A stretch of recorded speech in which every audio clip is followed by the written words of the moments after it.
So not sure how long this will be able to work peacefully, since we are currently, it's just me and the dogs at home, and the birds.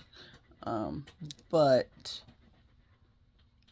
I don't know what the story is with anyone else, and I also know my uncle will be home soon, and my other window has, like where I'm sitting right now, I can see their back door and most of their yard, and Gidget is obviously right here and waiting for anything to happen. So if somebody drives down the road, or if she happens to look over and sees my uncle come out with the dog, she'll be going off. Hopefully it doesn't scare the crap out of me in the process. No promises, because she's not above it. Right? She's got to play some ball, so she's a little tired because she ran hard. For like 5 minutes. It wasn't real extensive, but the nice thing about her being 8 is it doesn't take as much as it used to. Used to, we'd be out there for hours upon hours. Now it can do like 5-10 minutes and then take a long break and be okay. So yeah,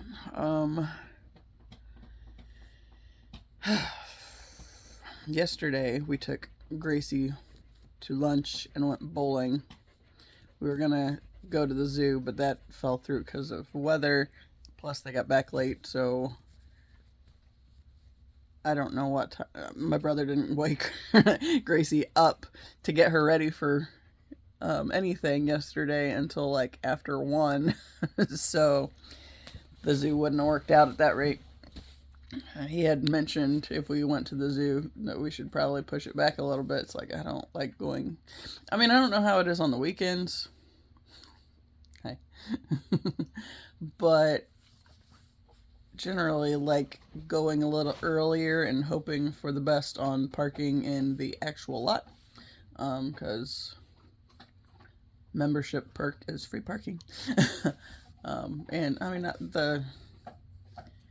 it's not horrible to have to wait on the bus at the other lot, but I still prefer not having to wait on the bus. But whatever, it's what it is. And we went bowling yesterday instead, mainly because it was supposed to storm. And it did storm. It just didn't storm until in the evening, which I think, I mean, I kind of I asked for peaceful weather while we weren't home, since my dogs are terrified of storms, and well, especially this one. And yeah, I gave them all their anxiety meds before we left, just in case. But we were back before the storms hit, so that was good.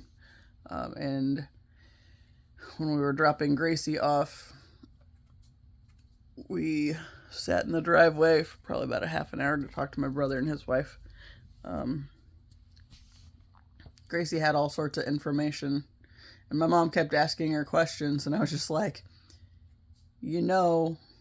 I said, you're asking her a lot of questions that are most likely out of her pay grade. And my dad agreed.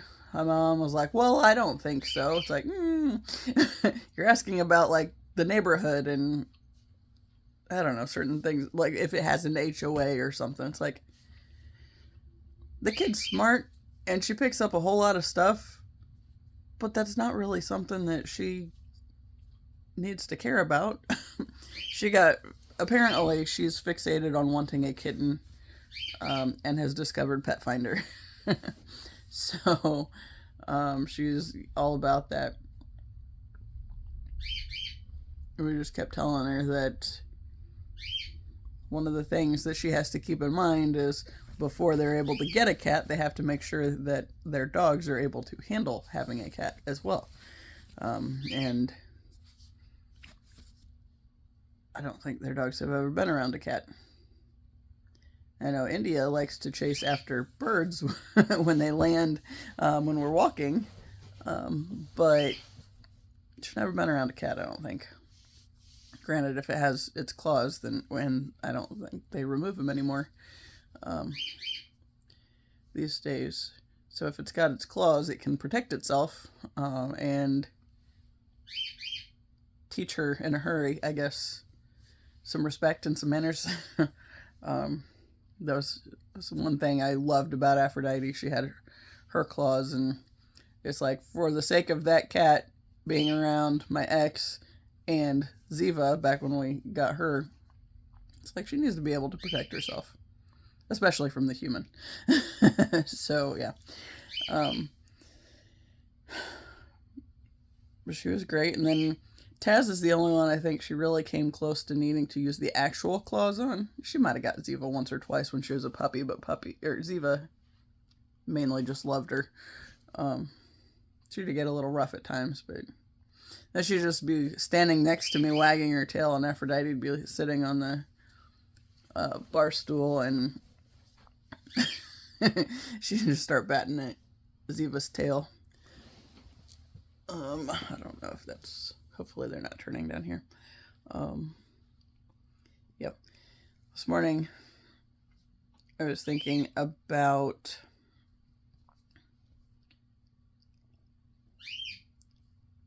how I've had to... Okay. I was thinking this. I was thinking about, the whole twin flame thing, right? So... I'm sorry, princess. Messed her up. How the twin flame thing, when I committed my love life and career life over to the universe for direction, and then found out the twin flame stuff, who he is to me and all that stuff. How then, it seemed like the big message that I kept getting was to stay focused on end goal kind of stuff. And, I've talked about how, I wasn't really raised to have any kind of life of my own.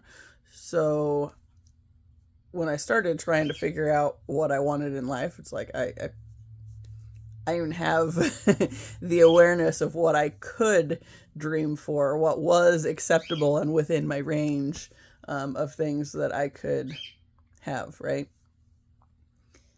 And so this morning I was thinking about how the whole purpose of the twin flame thing was basically to give me something up here to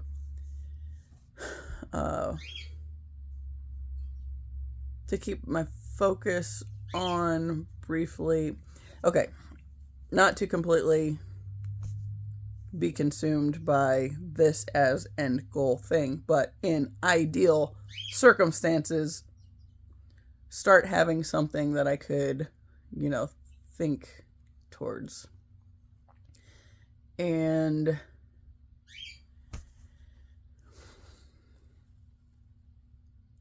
I've known that writing is part of my path. But I'm still hit and miss on actual book type writing content, time.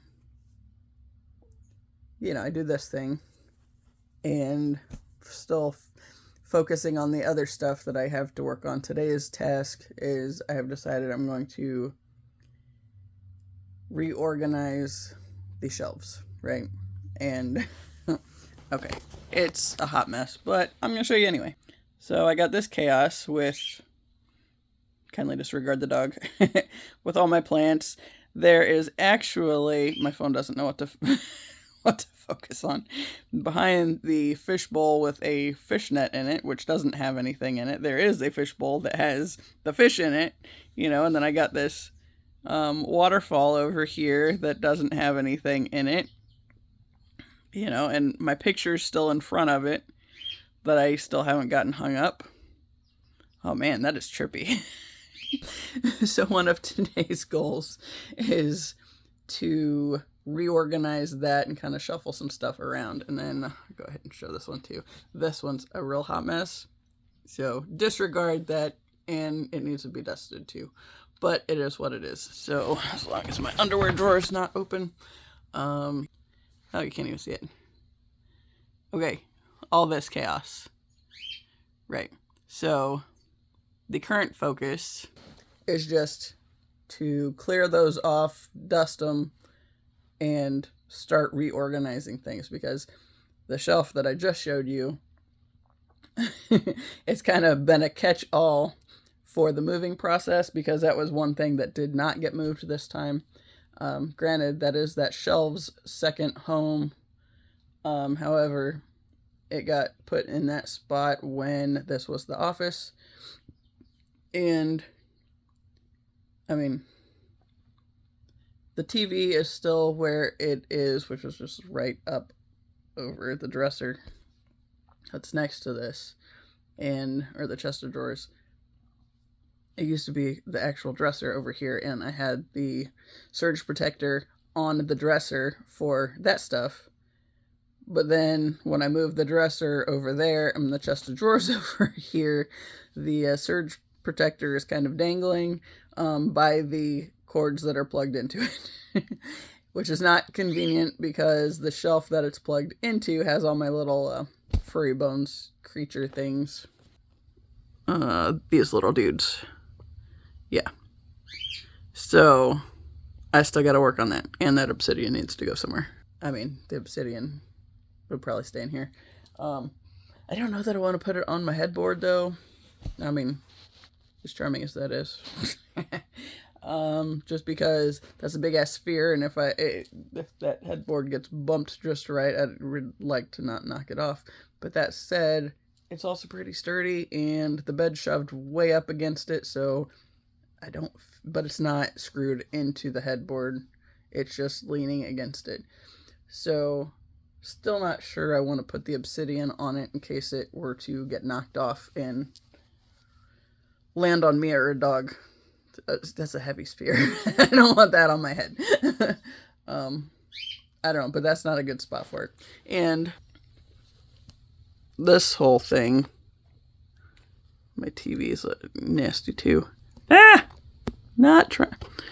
Was not trying to zoom in, but then it wouldn't let me zoom back out. Oh, whatever. But yeah, like my shoe box that is probably not necessary it does have my boots in it, and it kind of keeps them from getting dusty. Like these boots. I think I talked about them the other day. Got my my derby name on them. Mystic Storm. And they were all glittery, so I loved them. And then I got the little cancer bling on the back. Those do get dusty, although you can't really tell because they're kind of sparkly, but I don't know. I'm trying to decide on that. They'll probably go in the closet after I finish getting the shelves cleared off. So I have lots of tasks I still need to do, but I think today's task is going to be focus on really getting the plants shuffled around so I can see the fish again, because I keep forgetting about her since she's in there hiding. I wanted to make sure she was in a safe spot so she didn't get knocked off in the moving process, but now I need to remember where she's at so I can get the or put more water in there as needed. I need to clean it now, but maybe that's today's task too. I don't know. Anyway, that's way wandered from where I was going with that thought. Okay. So the big thing was, okay, like the twin flame thing came up to keep me kind of focused up here, right? It's the best possible scenario that I'm capable of imagining, or was at this start of this whole thing point in time. And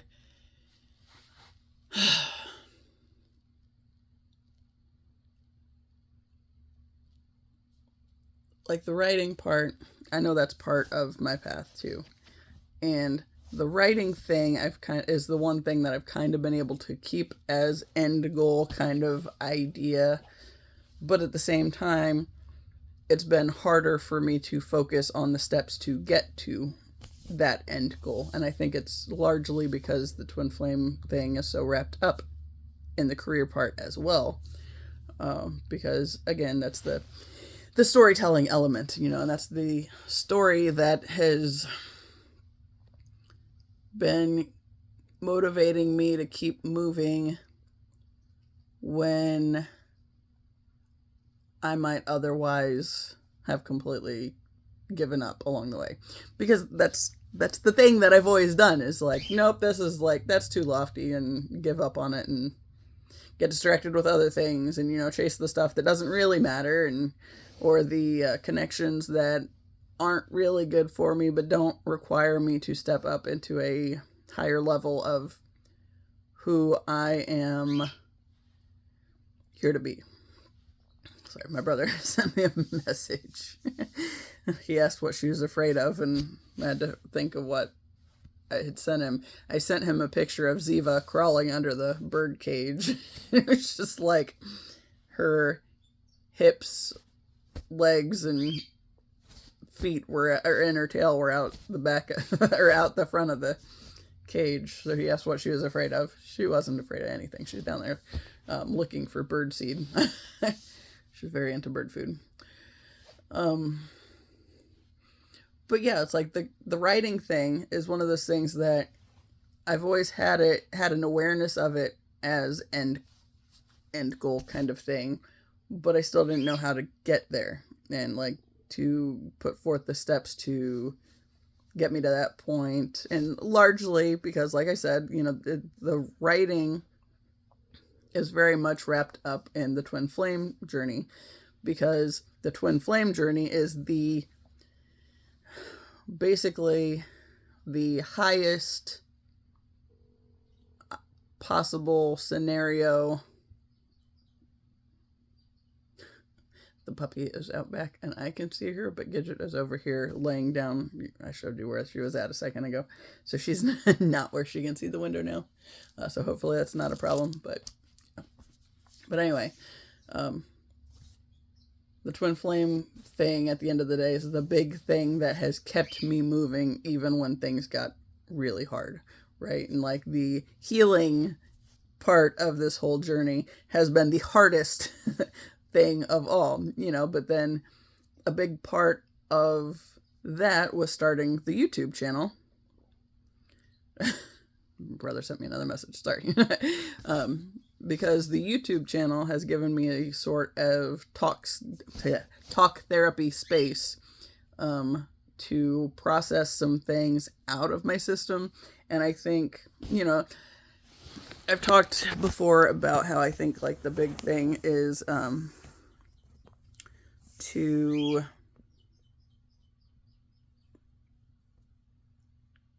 nope, derailed. And I might need to sneeze. And my stomach's making noises again. It's so annoying.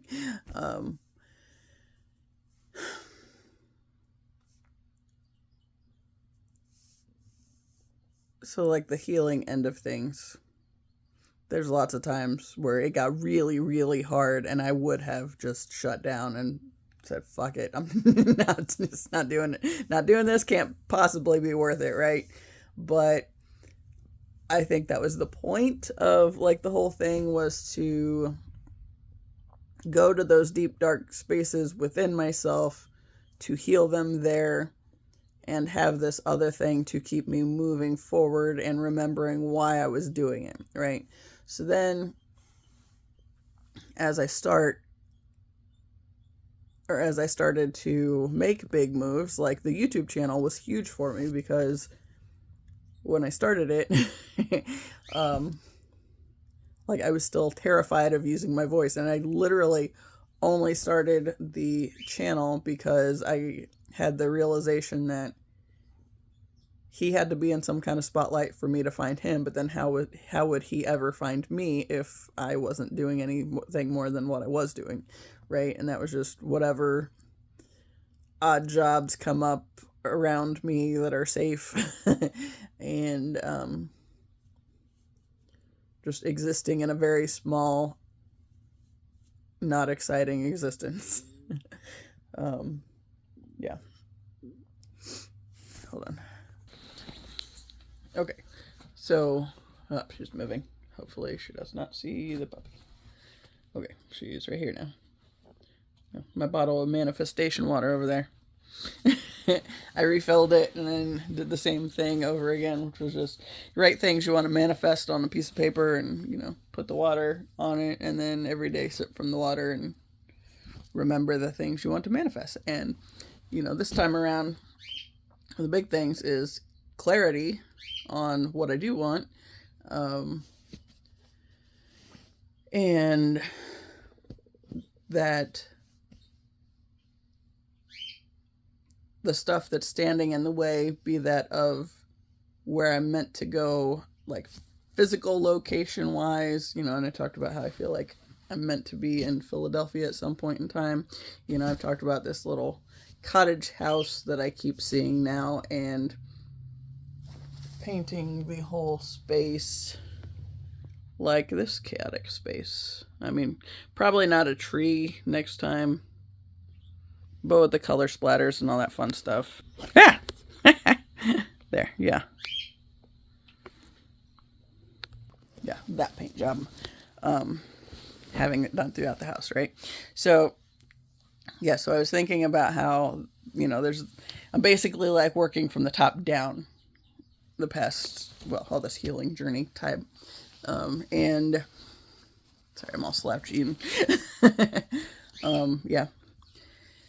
So I had to have something to focus on as end goal kind of things. I don't know what that is. I have literally no idea what that was. It kind of sounded like it wanted to be a doorbell, but there's nobody around. So, yeah, did it a couple times, and I even went to the front door and opened the door, and it was just like nobody out there except for not the door either, because yeah, that was a whole thing. So apparently my mom talked my dad into getting a new storm door,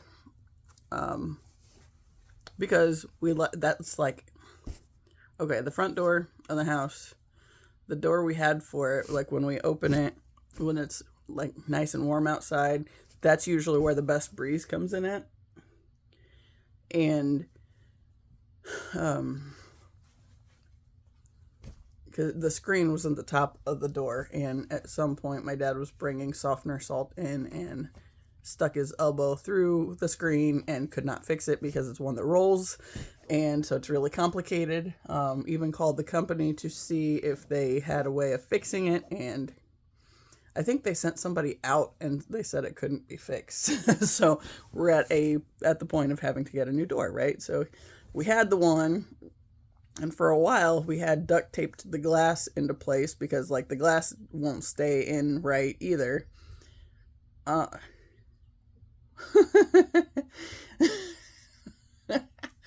Okay. That's funny.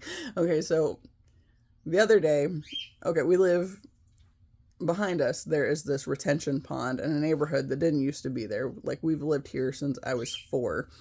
I have not lived here that whole time. I did get out for a while. I just came back when I was going through my divorce, because there's been a lot of stuff that I've had to work through that's been entirely bound up in this place, right?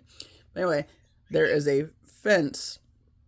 My grandparents their property is not fenced, but when the retention pond went in, they put a fence around their property, and it goes up it butts up against our property because we've always had dogs. So we got the fence put in, I think when I was like 8, because we got a puppy after my little Chihuahua mix had to be put down. We got a puppy, and I think the neighbor's dog spooked her at one point, and she took off and was gone for 2 days.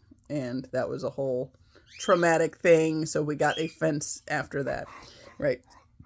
So when the retention pond in the neighborhood went in, they put a fence around that area to keep other people from coming into the property, right? And at one point, when they were putting in the neighborhood, they had somebody stop by because they wanted to use, there is a road in front of our house. There's a private drive, and there are 3 houses off of it, and then the house at the front corner also has its garage, or one of its garages attached to it. So technically 4 things. But they were wanting to have that be a public access to this pond. And it's like, no, because it's literally people walking through our properties at any given time, and that's for various reasons, no. So that didn't happen. But the other day, there's one of those big plastic balls like you see for little kids at the grocery store or whatever. There's one of those that had gotten out of somebody's yard and had blown over to the corner of the fence. So my uncle went and got it for their dog because she goes through those periodically. There's no way of knowing where it went anyway, and it's like $2 or less, so it's no big deal. Or at least that's what it used to be. I just saw my uncle kick it for the dog, and it went up on the roof, and I thought it was going to go over the other side for a minute because it's still kind of windy today. It did not. It came back on the right side, so she still has her ball. But yeah, it was momentarily exciting. Anyway, end goal.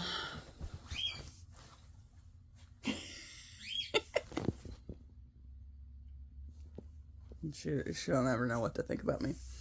But yeah, so I've had to have the end goal to keep me focused on moving forward, even especially when I didn't know what moving forward really looked like. Like, I don't have any idea from one moment to the next what I wanted to do, and I was thinking about just how literally every step on this path has been essential, so the twin flame thing came up and I started the channel, and a big part of the purpose of my channel has been my healing process, right? So talk therapy to work through some things, and I think the bigger end of it is to show that the healing process is not pretty. And I've spent a ridiculous amount of time in my life giving up on things because I couldn't do them perfect the first time. Like I was telling the girl that I met from the Wednesday night class, she sent me a response back earlier. It'd been a while. She kind of fell off for a little bit. But then she finally responded today and said she had a bunch of stuff going on recently, and she was kind of talking about that. And I said, I was actually writing about some of that kind of stuff this morning because I've been having that same kind of experience. It's like, I told her, I said, in high school, I was trying to learn piano, and I kept getting pissed because I couldn't because it was so much work to learn, and I was getting pissed at myself because I couldn't just pick it up. And it's like, this should be easy. That this little scale process should be easy, yet I can't do it. Why can't I do it? I'm really bad at it, and blah, blah, blah. And I used to pound on the keyboard, and my mom would kind of make fun of me, and she'd be like, that doesn't erase it. It's like, yeah. But eventually I gave up on it because I got really frustrated at the process of it not being perfect. But nothing's perfect when you start, and that's part of the process to get better. But I was just held myself in judgment that I quit on anything that I couldn't do within 1 or 2 times. And it's like, nope, taking too much work, you're not figuring out, and then start tearing myself down, and yeah, it was like, I practiced for marching band and drumline stuff all the time, but it was mainly at practice, and that was part of the whole thing, right? And, there was somebody there to help me adjust things as I went. I never did figure out how to read music. So I was the one that, we memorized our stuff anyway. So when we first got the music, I basically go through and write the notes in real quick because my brain could not it would not translate them easily moving across. So I'd write the notes in, and then and the biggest thing was, okay, if it's the C line, then I know where or which octave that's on, but like based on where it was at, but just the translating of the notes in the time, I wasn't able to do that. So I would write the notes in, and then I would practice it, and then I would memorize it as I went along, and then I never look at the music again. So it's like, that was how it kind of was for marching band. So why is it relevant to have the music, right?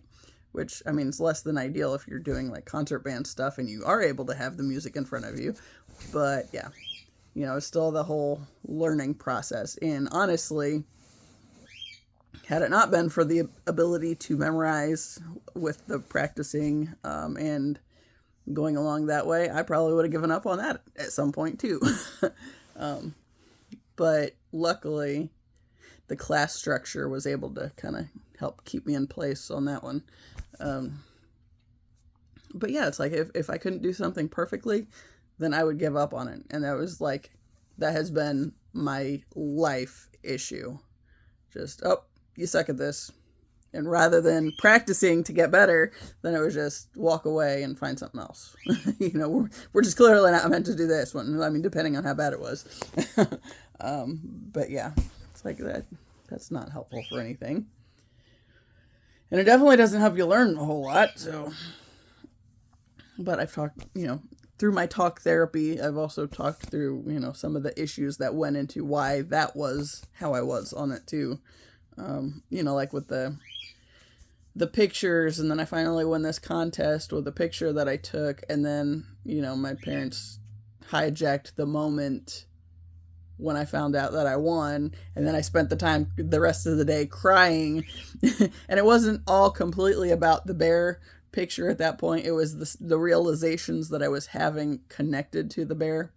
And then I mentioned a while back when, my mom kind of gave up on that. Like, she has not said anything. She did not even acknowledge the pictures or anything on Facebook. Normally she goes through and will put a little like on my stuff or whatever. If it somehow pertains to her, I think is the big thing. Because like with the bear, it was like, I know she saw it. And her cousin even asked her to send her my picture, because she said she couldn't go back and find it on Facebook or whatever, and she really wanted to show her mom. And could my mom find it for me? No, I had not sent that to my mom. I mean, she saw it when I took it back in October 2023, but she hadn't seen it since then, and so I know she has gone into that post again, because that was where she found it, and sent it to the cousin that had asked to show it to her mom, which was my grandma's sister. And, even then, my mom even talked to me about this, and Rita wanting her to send it to her and all this stuff. So she went back and did it, but she still didn't acknowledge the picture or the post at all. And it's like, yeah, I know she's way into my stuff, so there's no way she did not see that, especially when she told me that she did see it, and, and it's just like she's just ignoring it. But then when she found out that that my brother's family is moving here soon, that the first opportunity she got where it really set in with her with, hey, there's no reason to renew the zoo membership then, because she won't be here to go, and she's been the reason we've been going. Then she wasted no time to gloat about well, I guess I won't be renewing the membership. And it's like, I knew it was right. She was coming at me about that damn bear because that was the one thing that I did that had nothing to do with her. And she had no way to make it about her or in some way benefit from it, because it was my thing. So until, my brother dropped that ball on her that they were moving, then it was, oh, so you can't go there and take pictures anymore. It's like, well, that's not entirely true. If I wanted a membership, then I could get one myself. Would have to probably save up for it for a little bit, but I could still theoretically do it. And I could still go by myself. And I do anticipate going a few times before it's up. I think it ends at the end of June. And Gracie will be moving, I think, on or around the 18th of April. So real quick. So yeah, I'll still have a couple months of the membership that I'll probably take advantage of a little bit. See, and I've talked about going by myself some, but I have never actually made good on that. It's just, I thought about it. Now that I have a couple friends elsewhere, I might, okay, so the membership that we got, I think, is I could take up to 4 adults and a kid. So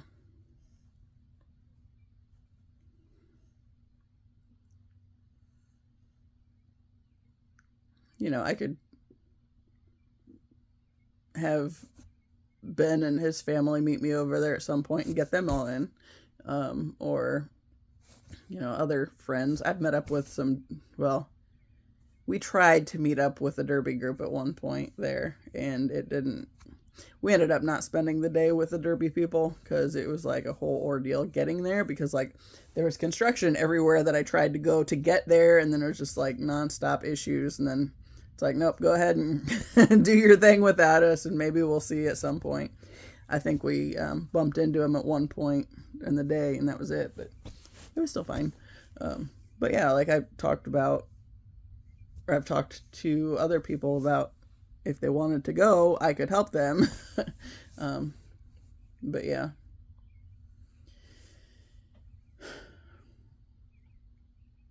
Yeah, since Gracie won't be around to figure that out.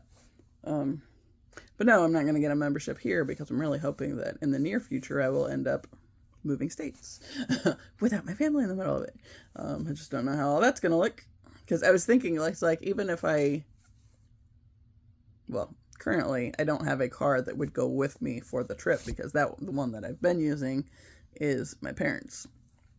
It's one of those that is not really worth anything because it's a 2008 and it's had a bunch of issues, so nobody's gonna want that. It's more use to us having the extra vehicle, especially since I'm around to use it, than it would be to try to trade it in on something or whatever. But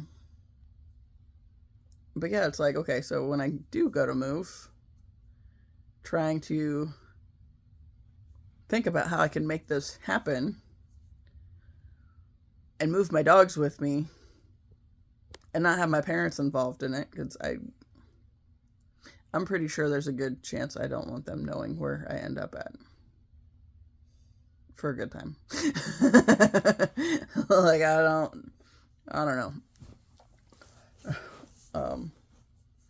I'll figure that out later on down the line. But then I was thinking, it's okay, so if I rent a truck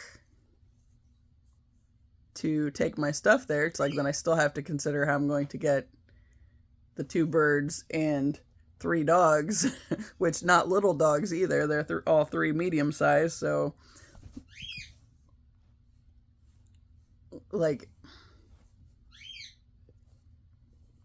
Ziva could sit on the front seat easily.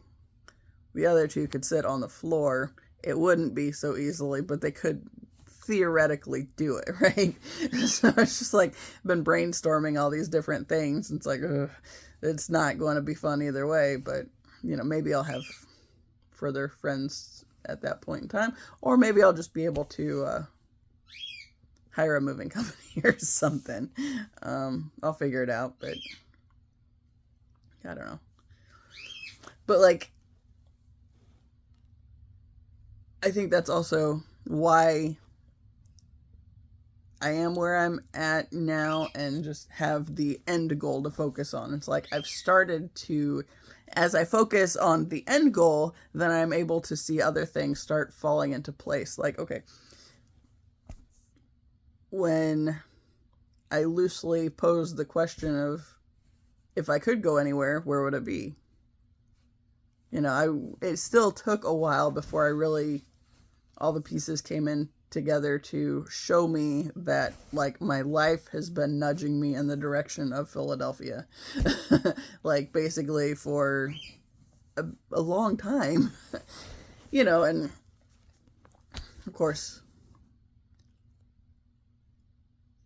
when I grew up watching Fresh Prince of Bel-Air and loved that show, it's like it never meant anything other than it was a good show with a catchy theme song and all that stuff. And then it's like, as the pieces started to come together, and then, you know, like my higher self or whatever was trying to show me this path, then that song would like start popping into my head out of nowhere, you know, and I got into the Philly cheesesteak. You know, I talked about that back in 2012, and then I also talked about this. I'll show you my puzzle. Will not show you my mess. Well, I mean, I already showed you part of my mess, but yeah, I talked about this puzzle the other day.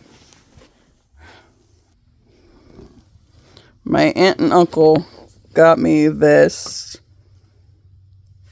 a few years ago, and I had no idea why. And, you know, at the time I was like, cool, I know nothing about this city, and I have no desire to go there at that point in time, and all that stuff. So it ended up just going, I put it in the top of my closet, and then forgot about it. I mean, like, I knew I still had it. Actually, I thought I got rid of it a couple years ago, but apparently I did not, because I always felt bad that I hadn't done anything with it. It's still in the shrink wrap. So it was like, I didn't know why they got it for me, but they were all excited about getting it for me. But then now, you know, and it wasn't just those two things, you know, and I've also, you know, I've talked about going places with my mom and my aunt and my grandma, and then Motown Philly comes on the radio.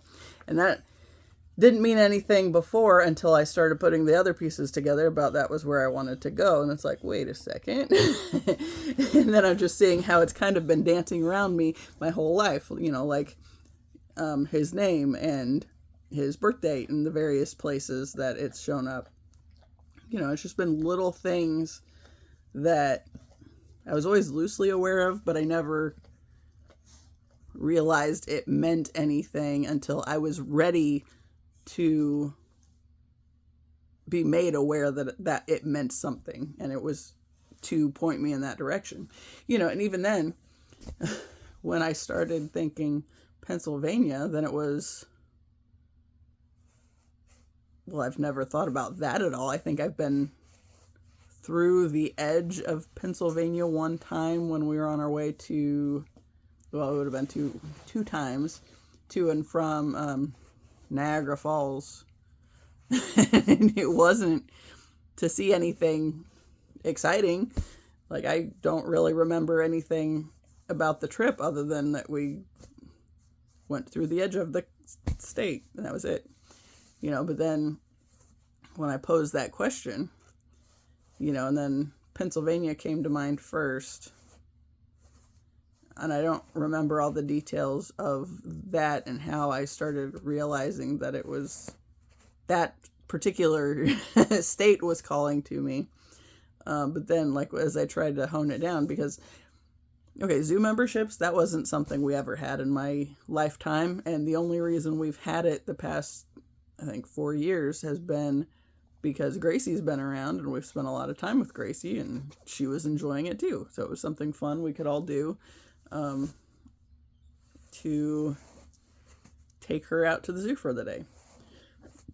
You know, and then I also got into it a lot more too. So then, like, I've always kind of taken pictures and stuff, but never thought of doing anything with that until I took this really cool picture of this bear that, you know, I ended up winning a contest for. And, you know, I've talked about how I wouldn't have even entered the contest had there been any kind of prize for it.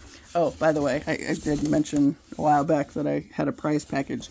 It was 4 free ride tickets, but I still didn't want them to ruin it, right? Yes. So this picture is in my way cool frame that I painted. I think it had a, like, wanted to say it had one of my brother's old wedding pictures in it or something, or it was meant to have something in it and it never got it in it, so I took it over, hijacked the frame, and painted it, and then didn't have anything to put in it until this poster, right? And that was the one from the zoo newsletter thing, or their zoo magazine that they sent out after the contest was over. So my picture was a little centerfold for the magazine. And the frame, I think it holds like an 11 by 14 picture.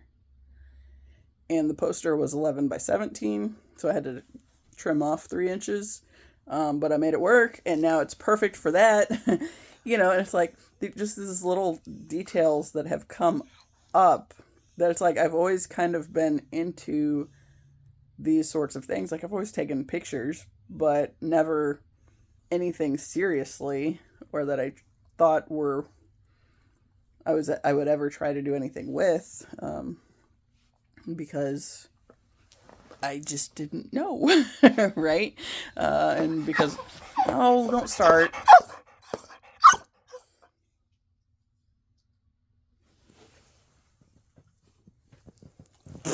Ah, nailed me. Stop. I will throw you out.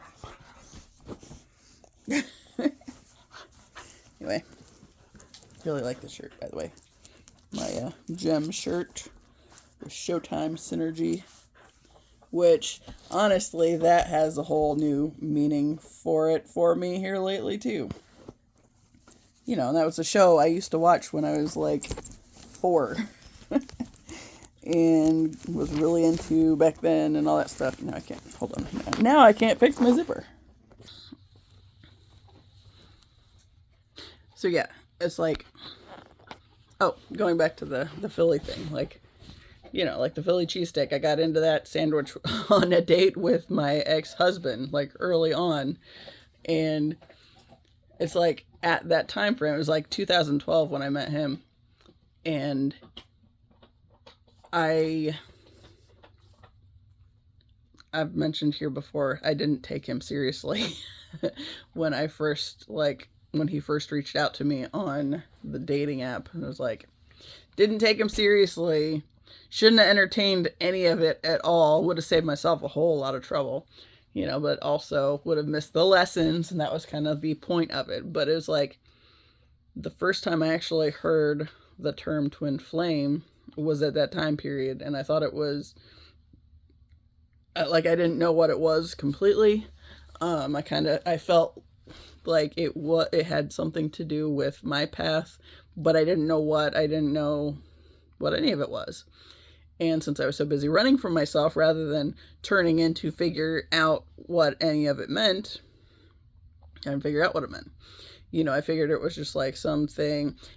I've talked about how I thought Tyler was that for me. But Tyler, as I have realized, is just kind of a catalyst for that, for the healing process to get started. You know, because even then, like, when Tyler died, I've talked about how that was one of my knowings from when I was a senior in high school.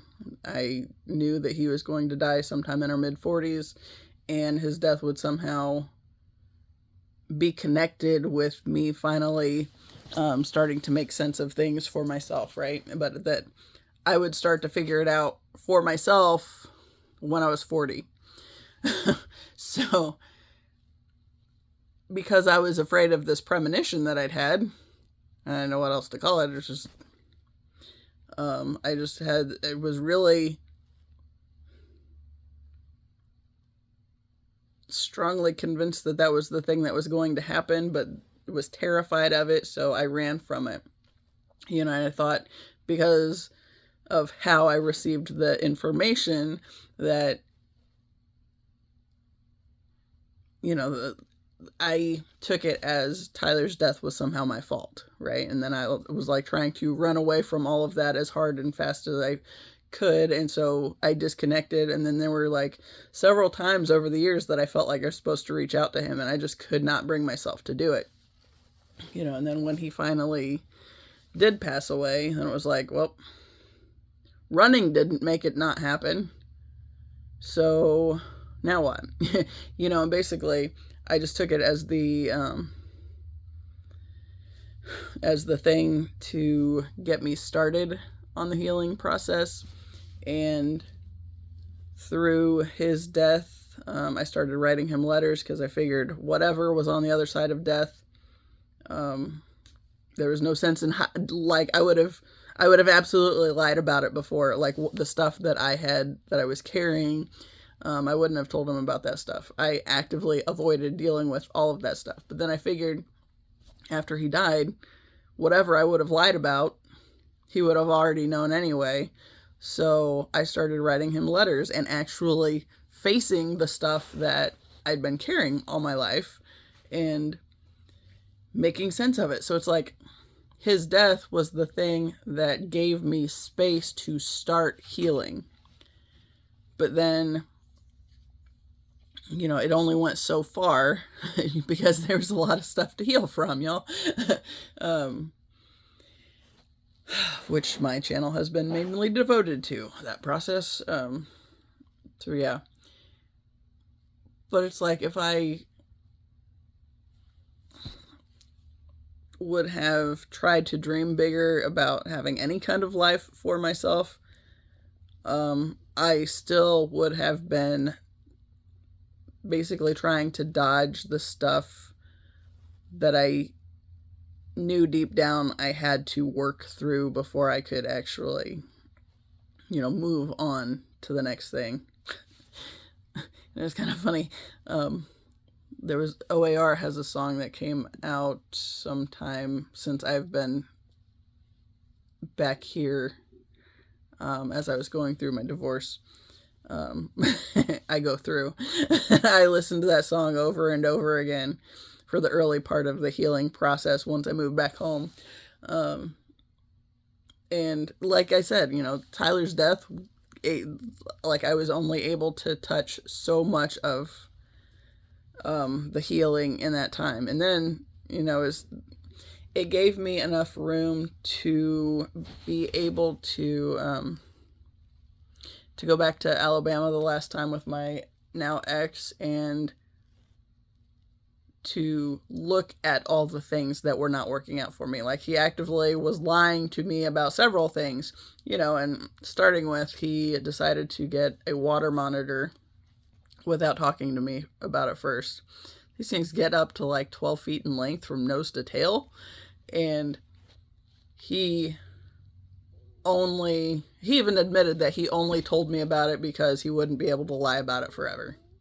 But then I had to go pick the damn thing up from the post office because he ordered it before I got back. And technically,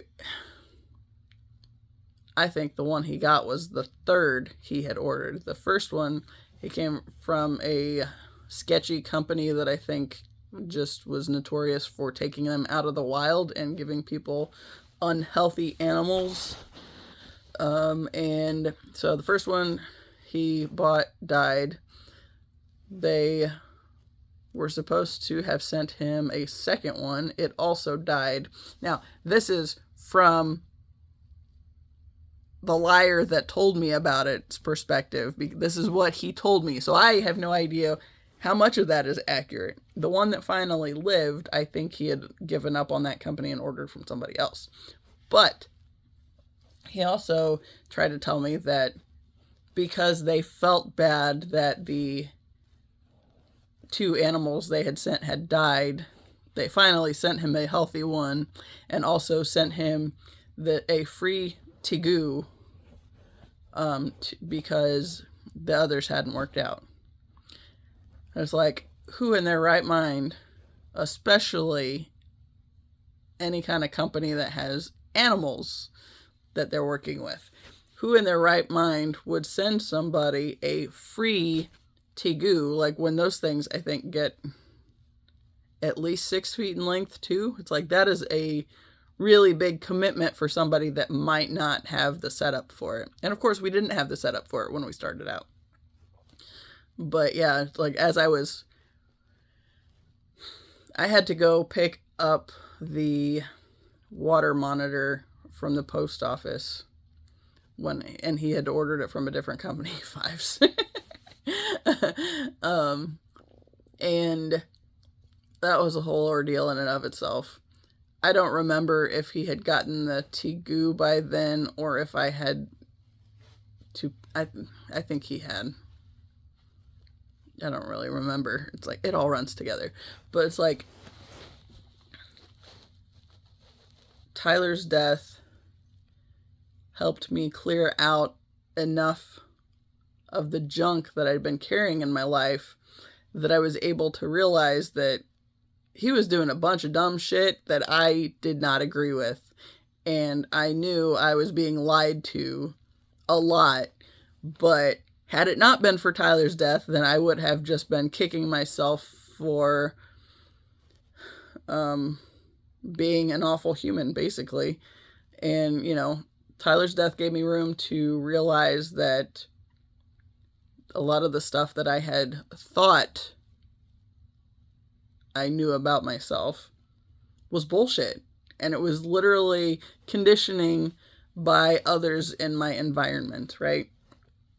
And so once I cleared up enough space to really make sense of all the bullshit that my ex was dragging me through, then it was like, this ain't gonna work, and that was when I went back that last time. It was, this is specifically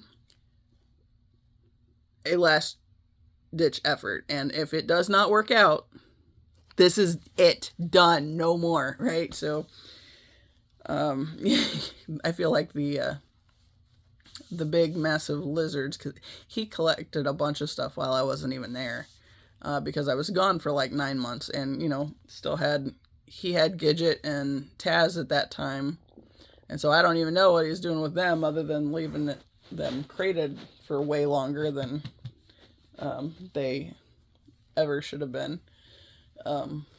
And yeah, but it's like,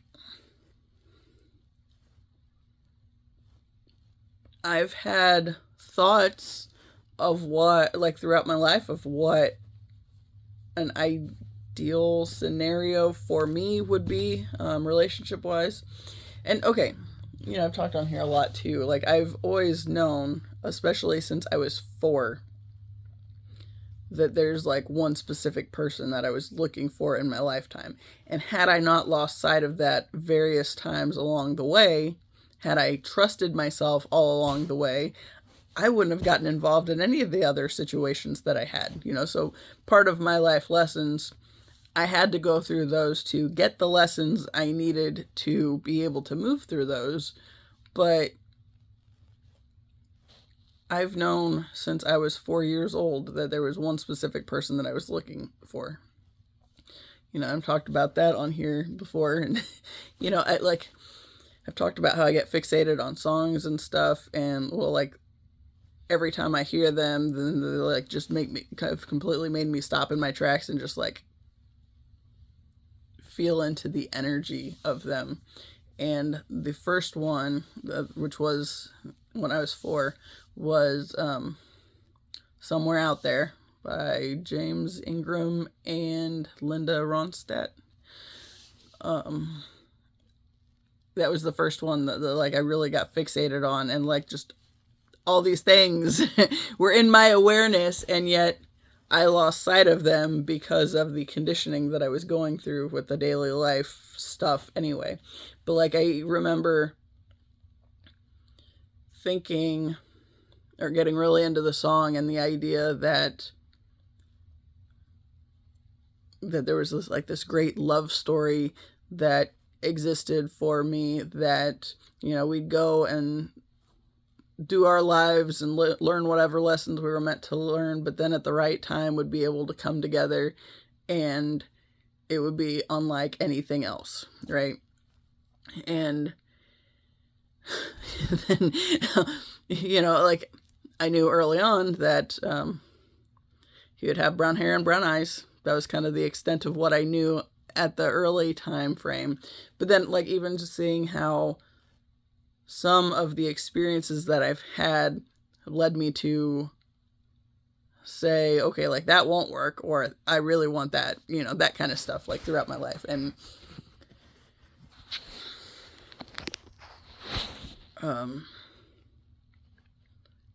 there were more don't want that kind of things along the way.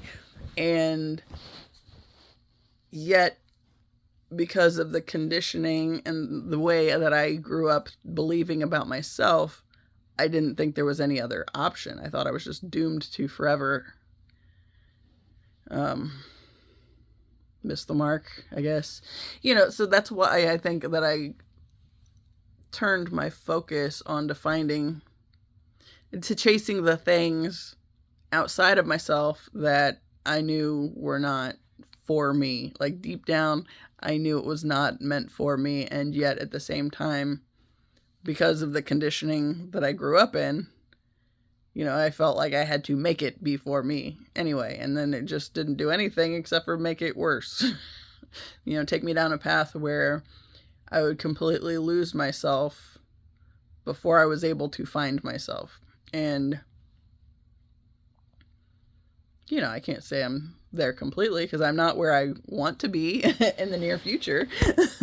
But yeah, you know, and even then, like some of the stuff that I remember thinking when I was in high school, like I remember setting the intention that if I could not heal from the stuff that was being imposed on me by my parents, then I didn't ever want to have kids, because I absolutely did not want to continue perpetuating the toxic cycles where, you know, I ended up with all this dumb shit dumped on me, and then it's my thing to have to heal from. But it's like, if they would have done their work, it never would have been necessary for me to end up in that situation to get to that point to have that stuff to heal from, right? Because they would have already handled it. So, you know, I decided that if I couldn't heal it, I would never have kids, because I didn't want to pass that on. And so here I am, 41, still no kids. I got my dogs though. But I feel like, you know, kids has never been a realistic possibility, except for now that I've been doing the work. So, yeah. I remember there was a brief moment where, with the ex that I thought I was going to marry, or thought I was supposed to marry, that when we broke up, there was a moment when I had wished that basically I would have ended up with one of his kids, so he would be stuck with me, kind of a thing. Which, like, no. When I realized what it was, is that idea, and that stuck with somebody. It's like, no, fuck no, I don't want that, and I don't want to have to put somebody else, you know, some kid through that to have to heal from that shit too, right? So yeah. But like, even, okay, like I've talked about the paint in here before, and this is another thing I was kind of thinking through last night. When I first moved back, this was the only room that I had my space in, right? And I had all my furniture.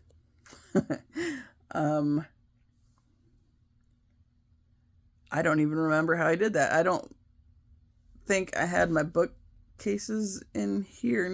I mean, I had at least one or two of them, but I don't think I had all of them. I don't even remember how all of that worked out. But I remember having furniture in front of furniture in front of furniture because I had nowhere else to go with it. So it was like the walls were literally closing in on me, right? And I had forgotten about it until I found some pictures the other day from when I first got the female cockatiel and had her loose in the room. And I had a picture, and the male bork was out. Those two have both died back in the fall. I had pictures of them where I think he was on my toe and she was like climbing up my leg or something. And you just happen to be able to see in the background just furniture in front of furniture. It's like, oh yeah, that was how I did it, and that was not good at all. It was awful. And while there's not been as much stacked in front of things now, it's like still, like I've been purging shit for a long time since I've been back here because there's just been so much of it. Of course, at that time I had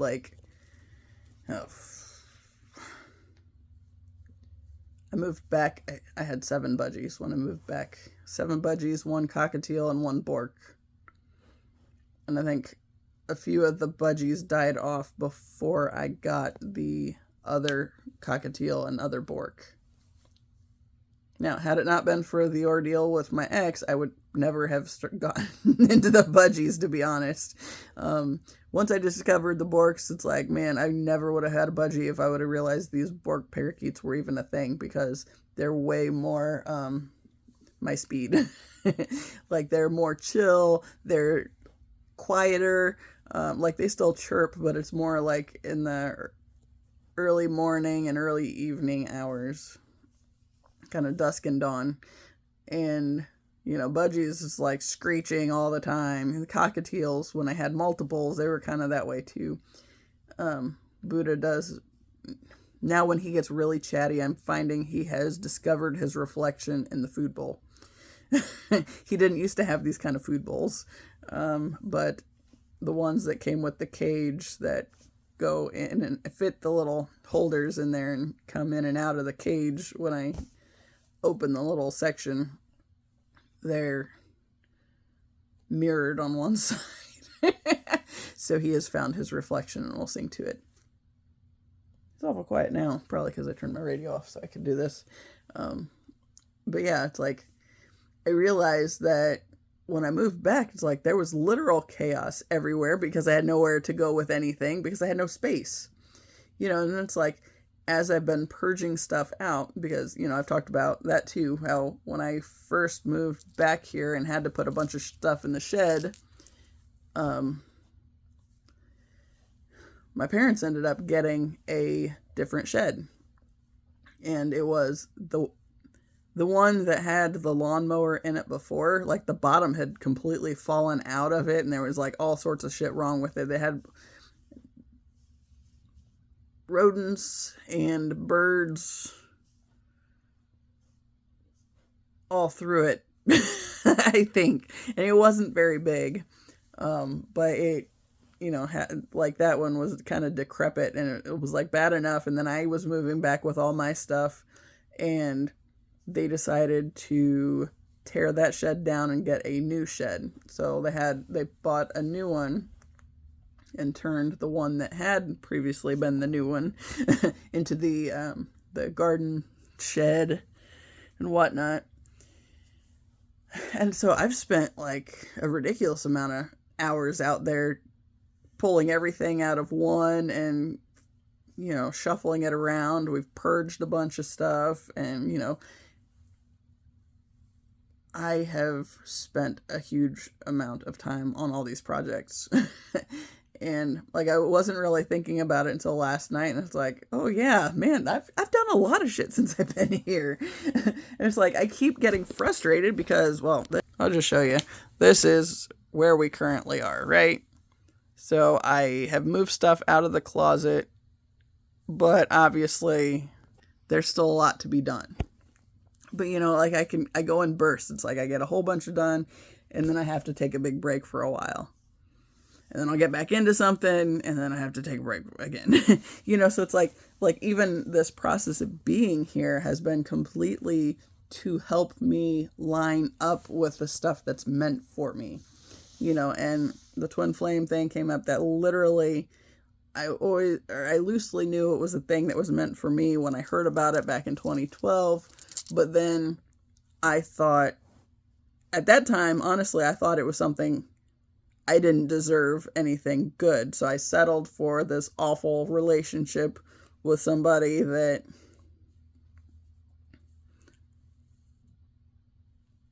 I never should have been with at the end of the day. Let's just leave it at that. And even that had a purpose, because I remember at some point I said, what makes people get into these bad connections that they can't get out of or feel stuck in, you know, and then the only way to ones is 1:11:11 as I started under that.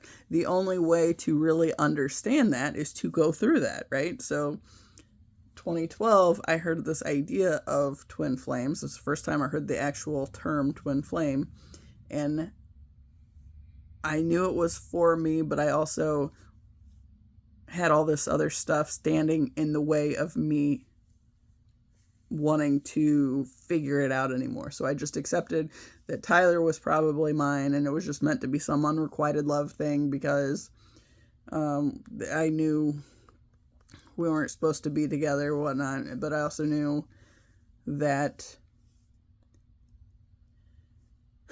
you know, I had that knowing that he was going to die in our mid-30s, and that would be what brought everybody back together. And it would also somehow be connected with me starting to figure stuff out for myself. You know, so it started in 2012, heard these things, got into the Philly cheesesteak. So it's like there were all these little elements that the universe is like, no, here's this other thing, where if you like turn and focus on this thing rather than giving into all the conditioning that's telling you you absolutely deserve to be with somebody that treats you like shit, then, well, like it was there all along. I just couldn't access it with all the shit that was literally standing in the way. You know, and so like the stuff in the physical space is literally just the stuff in the energetic space playing out, right? So when I had layer upon layer upon layer of furniture, and it's like I had nowhere to go with anything. And at that point, I think I was just glad I painted it when I moved back the first time, like when I came back for the 9 months or whatever, before I went for the last hurrah, before the actual end with my ex. You know, I painted the walls indigo and the trim turquoise. The eyes. They were not intentionally, or they were not there to be eyes. They just, how I hit with the brush happened to make them look like eyes. But anyway, yeah, but like, that's really what I'm realizing. It's like stuff was coming to me, but because all this other energetic junk was in the way, it couldn't get to me where I could make sense of it. So I've had to be clearing out that stuff to make sense of it and to get rid of it from my system, you know. So then when my mom finally said if I cleaned out my brother's room, I could have it for another space, I was like, ooh, I will do that, you know, because that gave me a little more breathing room, you know. But then for a little while, I had her old desk and a little writing table that I got from IKEA. Oh, hey, I can show you. I've showed you my that little thing right there that has more dust than anything at this point in time. Yeah, that is my writing table. And I had that next to the desk, so I made a little pseudo L desk. Because I've always loved those kinds of desks, but since I didn't actually have one, brother sending a message about my dad. But it was like, even that was, I had a desk because my mom had the one, but it was her desk, but I was able to use it as my own, and then, started thinking about shuffling things otherwise. So it's like, anytime I've made any substantial moves, it starts from like one little idea, like, okay, she said I could have a brother's space, as office space, if I would clean it out. Well, we were limited on where we had to go with the space, so most of it went to the shed or the garage. So those two spaces are really awful now. But it's like, I'll work in one area, then I get kind of overwhelmed, kind of give up on it for a little bit, and then something else comes up, and then I shuffle around. So like when I moved everything into, well, basically I just couldn't move everything out of my brother's old room when I moved it or switched it to the office. But then I realized that it would be more useful to have the office be the room with the birds, because then the birds would have me in their space more often and I'd be interacting with them more. So then, I switched them back then, right? And then it's been a little bit at a time getting stuff shuffled out. And like the big thing then was, I still had a ton of shit in here. I mean, I still have a ton of shit in here. But like, when I first moved it to the office, or turned this into the office, there's so much rearranging I would start to do. And then it's like, oh, if I did this, then I could use this space in this way, and that would make that a lot easier, right? So, I'd start shuffling that way. And then eventually decided to sell the desk that I had and found the bigger desk and the better desk. And, it's been a lot of processes, right? But to get moving on, it's like I can't start at the bottom and just look at all the stuff I want to, or I have to do to get to the end goal, right? It's like I have to focus on the end goal and then realize I'm still in this existence right here in this lower level space, and what can I do here at this point in time, right? So downsizing on birds was a huge thing, and I no longer have reptiles. That was another thing that, as they died off, it's like as they die off, I'm just done.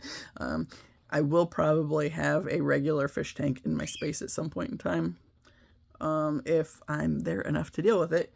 But I mean, largely that's because water is a grounding thing for me, because I'm a water sign. I got lots of water placements. But yeah, it's like I have to have something up here to stay focused on. Otherwise, working through all the stuff down here gets overwhelming and exhausting. And then I eventually find a spot and it's just like, fuck it, I can't do this anymore. And like going back to the paint, right? I've talked about that a lot too, how I had, what the hell? Okay, so this thing was on this wall and it had a bird cage in front of it. It's like, that's not going to work out because I don't want birds pooping all over the DVD collection. So when I started thinking that, when I thought it would fit on that space and measured it, and it would, I think the door does bump into it, but of course it bumps into it because the door extends a little beyond the thing and there's shit back there.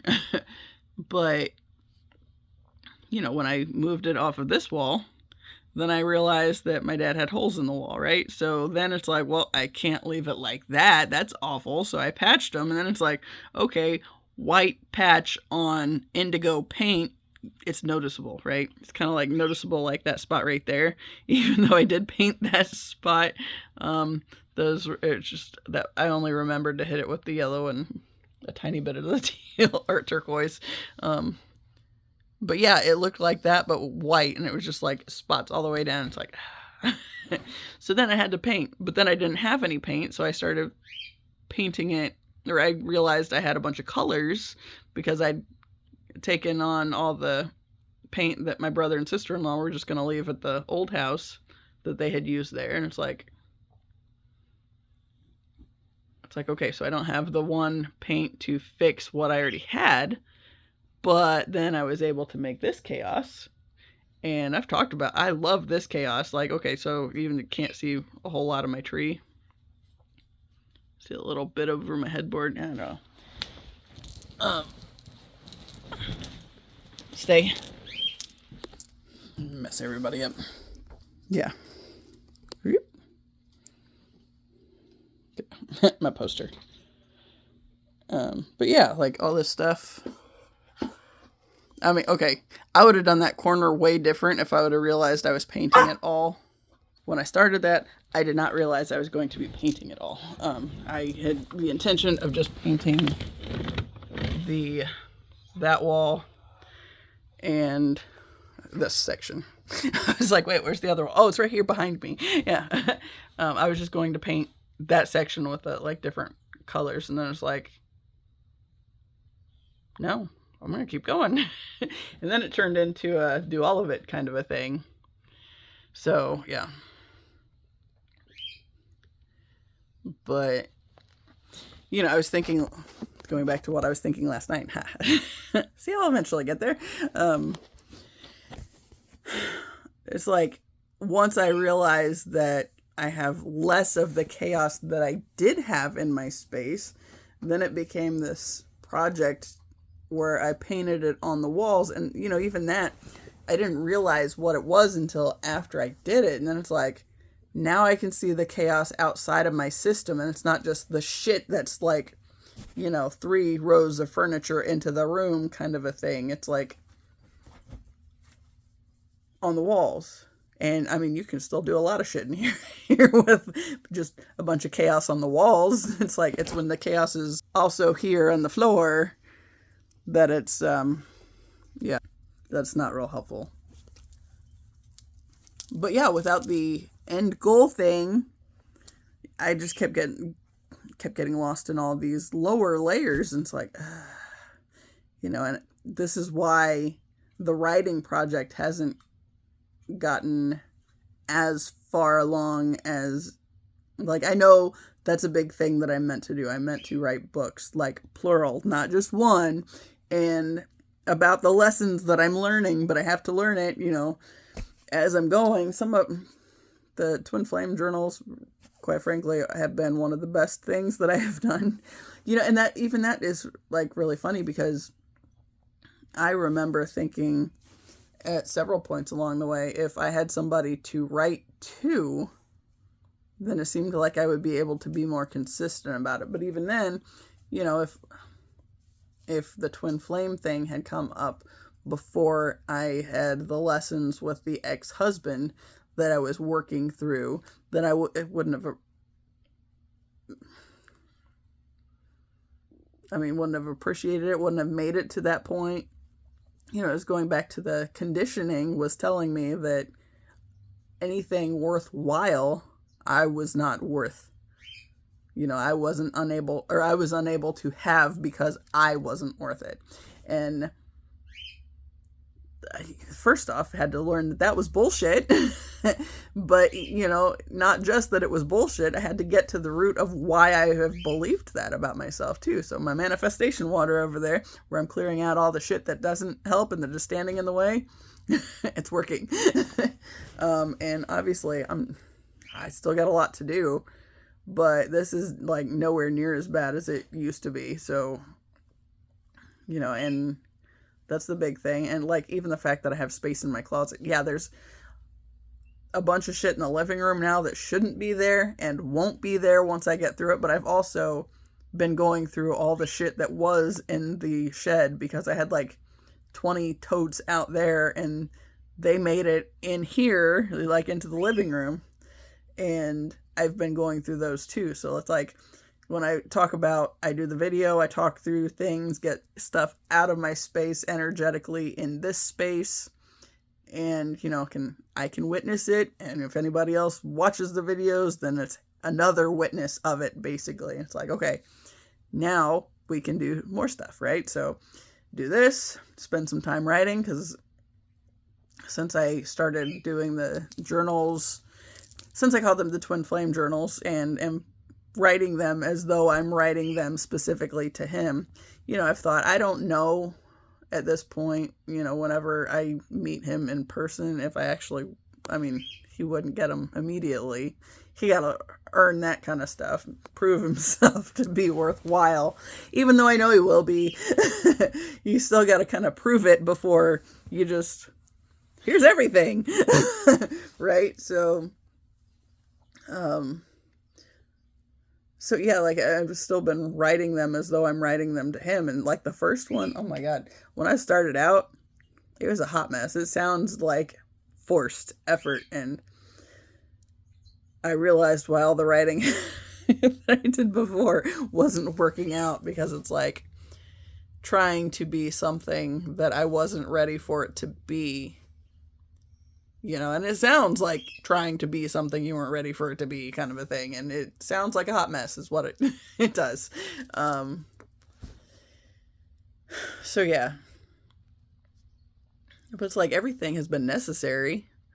And I couldn't see that before. Like when I was going through the hard shit, it just felt like the world was against me. You know, it's like, why am I here? Why am I doing this? Why do I exist? The world is telling me that I shouldn't exist, and that I am only worthy of all these bad things, and blah, blah, blah. But it's like, as I've cleared that stuff out in this YouTube space, and, you know, and then like I write through the stuff in the journals, which I finished the 11th last night and started the 12th last night, because I wasn't I was watching a Keynote Tarot reading, and I wasn't ready to be done with that. And it was one of those meeting your soulmate kind of things. So it's like, all right, so we'll go ahead and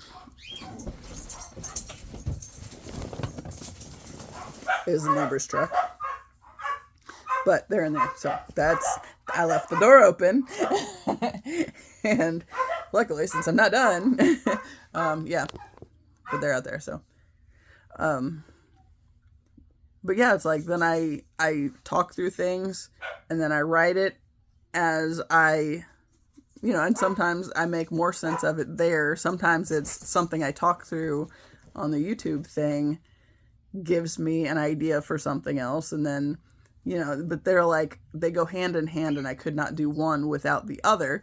But I also could not be doing either of those exclusively either. It's like, this whole purging process, clearing stuff out of my space. It's like, I had to do it energetically on the YouTube channel. Then I have to do it energetically again with writing, and like putting it down. Like, there's so much I have to speak out of my system. There's so much I have to write out of my system. And then there's so much I have to clear out of my system, and the clearing and the physical. You know, obviously I've come to a bit of a standstill for a minute, but like I said, if today's projects are that shelf and the top of that dresser, and it's not like I'm not going to have a bunch of the stuff still on it, because, I mean, where else am I going to put my plants?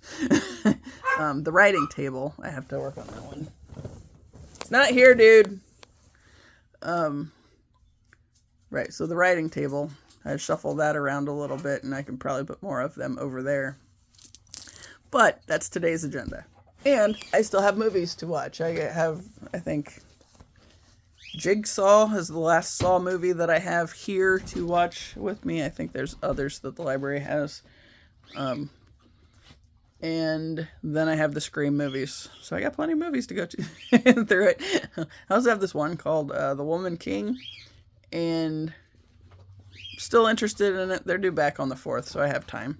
I mean, this is the end of the week, but I don't know if I'll watch that one this time around, but it sounds interesting. It looks interesting based on like the box, but I don't know. But horror movies tend to be more suitable for clearing the other shit out of my space, I guess. I don't know.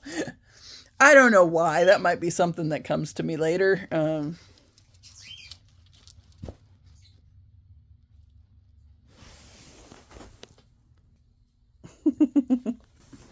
Yeah, okay. Of course, now I also have to watch at least an hour and a half of this to make sure it's coherent. Well, figure out what I'm calling it. See, that's the big thing, too, is like I never know.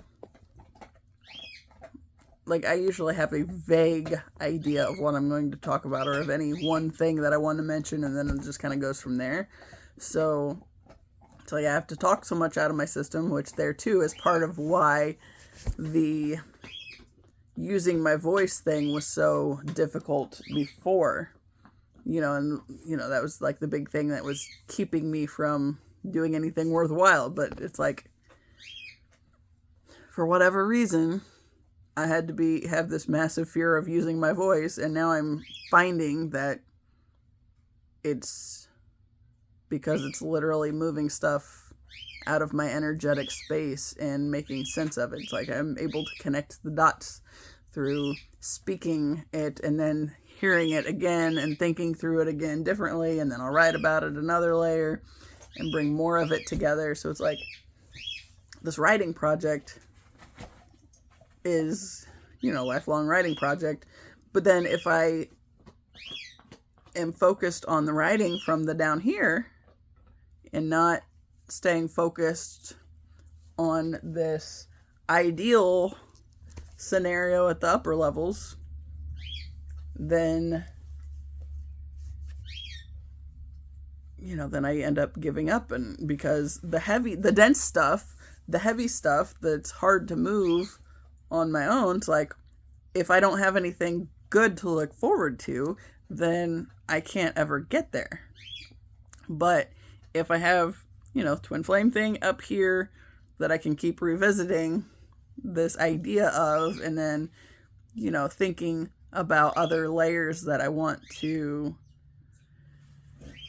okay, I was thinking about this too. When I started seeing our connection with me and him, then trying to make sense of, trying to dream about anything.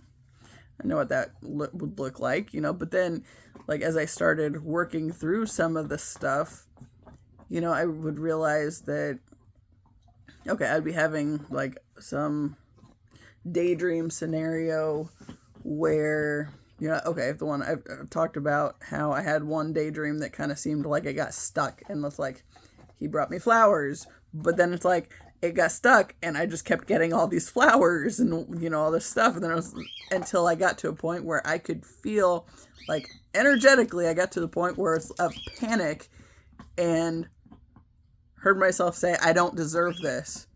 And then it stopped, and then I was presented with the question of, why do you feel you don't deserve this?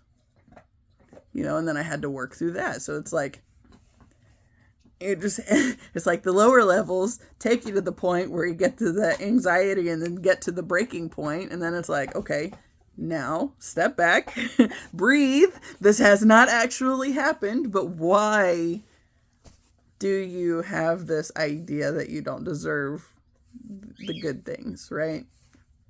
And so that's been huge on the thing I've been working through the past, few years. And yeah. But like, without the thing up here to keep me going, I get lost in the lower stuff, and I get lost in the density, give up, turn in, go into hiding. That's basically always the thing, and I realized, because of this whole YouTube thing, it's like,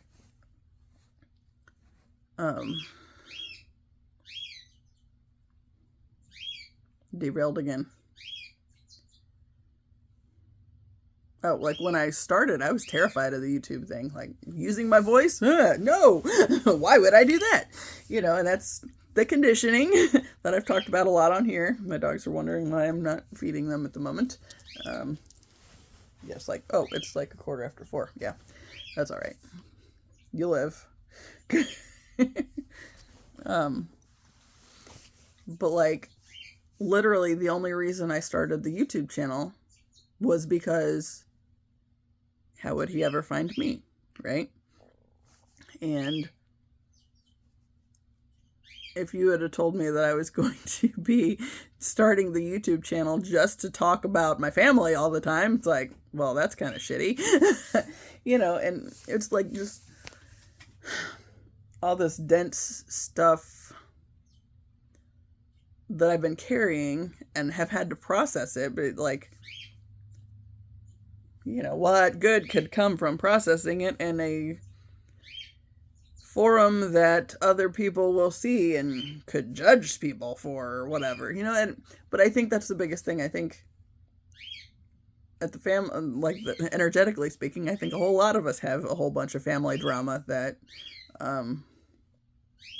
my sharing of my story could help with others going through similar things. And even if it's not really directly similar, it's like, it's like it always, one of the things I've noticed in group is it doesn't matter what anybody is talking to. We might share completely different things.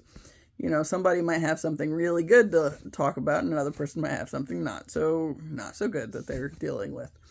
But still, it's like seeing other people share their experiences too, helps me to think about things that I could connect to with that person on, I think, and, work through it that way. So it's like seeing other people share their stories and be authentic to what they're going through does help with that stuff. My brother talked about that a lot when he was going through his like group therapy thing. He said somebody might be talking about something completely unrelated to anything he's going through, except for there's one element that comes up and triggers him to have something that he's got to work through, right? So, and something he mentioned was like a military thing, and I don't even remember what the person he was talking, or in the group that had been sharing, had talked about, but it triggered him on something because he's experienced the side of things of where you're there, but you realize you're literally just a number and you don't mean anything to those people that are in control of if you go overseas and potentially get killed or whatever. It's like they literally don't care. You're just a number. They just need somebody there to do the thing, right? But through his being triggered of that moment, and he got really upset, and now they're back, and had to work through stuff on that end. It's like it all just I think it all just builds together. So like as I'm doing my stuff, sharing it here, maybe somebody else connects with something that I have to say and share, or thinks of it something different for them, and and then that helps them on their healing process in some kind of way. That's kind of the point. But if I would have been thinking about any of this when I started, I was just afraid of my own ass back then, dudes. Anyway, since people are home now and this is an hour and 38 minutes, I'm gonna go ahead and wrap it up. So as always, I appreciate you. Until the next time, see ya.